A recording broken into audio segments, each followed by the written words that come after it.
मज्जा संस्थाहं सवती मुख्यशक्तिसमन्विता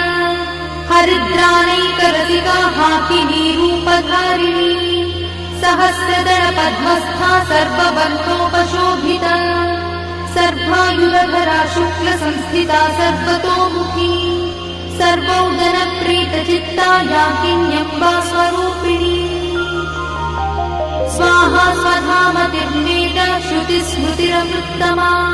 पुण्यकीर्तिः पुण्यलब्धा पुण्यश्रवणकीर्तना पुलोमजार्चिता बन्धमोचनी बन्धुरालका विमर्शरूपिणी विद्या वियदादिजगत्प्रसूः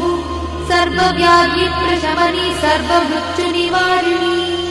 अग्रगण्या चिन्त्यरूपा कलिकल्मषनाशिनी कात्यायिनी कालहन्ति